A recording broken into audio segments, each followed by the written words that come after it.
Free love.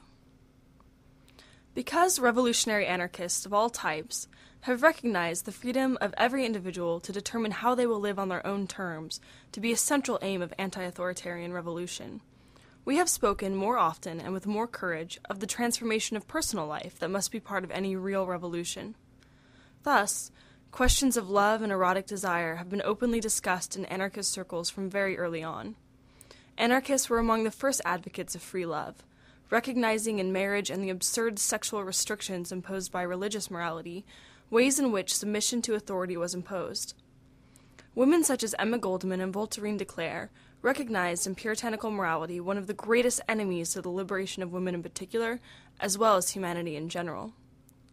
But the free love advocated by anarchists should not be confused with the tawdry hedonism advocated by Playboy and other promoters of commodified sexual liberation. This latter is merely a reaction to Puritanism from within the present social context.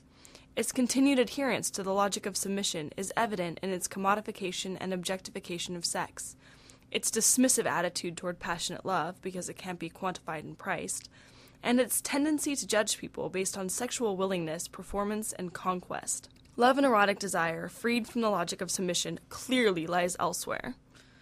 The struggle against the logic of submission begins with the struggle of individuals to create the lives and relations they desire. In this context, free love means precisely the freedom of each individual's erotic desires from the social and moral restrictions that channel them into a few specific forms useful to society, so that each may create the way she loves as he sees fit, in relation to those she may love. Such a liberation opens the way for an apparently infinite variety of possible loving and erotic relations. Most people would only want to explore a few of these, but the point of such liberation is not that one must explore as many forms of erotic desire as possible, but that one has the possibility to really choose and create ways of loving that bring one joy, that expand one's life, and guides one to an ever-increasing intensity of living and of revolt. One of the most significant obstacles presently facing us in this area is pity for weakness and neurosis. There are individuals who know clearly what they desire in each potential loving encounter, people who can act and respond with a projectual clarity that only those who have made their passions and desires their own can have. But when these individuals act on their desires, if another who is less sure of themselves is unnerved or has their feelings hurt, they are expected to change their behavior to accommodate the weakness of this person.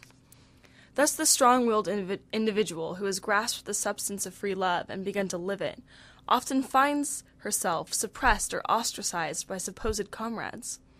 If our aims are indeed liberation and the destruction of the logic of submission in all areas of life, then we cannot give in to this.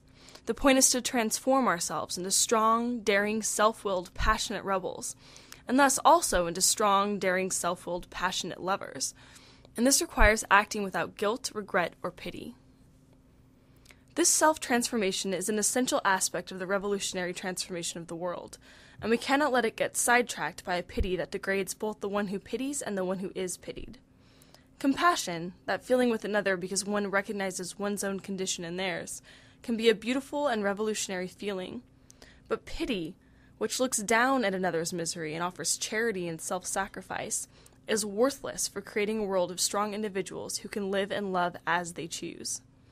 But an even greater impediment to a real practice of free love and the open exploration of the varieties of possible relationships is that most people, even most anarchists, have so little greed for, and therefore so little generosity with, passion, intensity of feeling, love, joy, hatred, anguish, all the flaming pangs of real living, to truly allow the expansiveness of passionate intensity to flower and to pursue it where the twisting vine of desire takes it.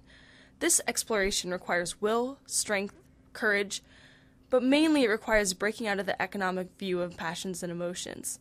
It is only in the realm of economy, of goods for sale, that greed and generosity contradict each other.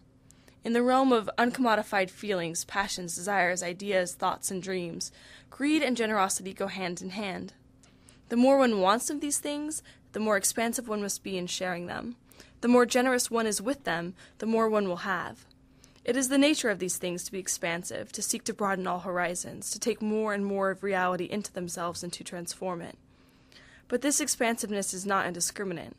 Love and erotic desires can manifest expansively in many different ways, and individuals choose the ways and the individuals with whom they wish to explore them.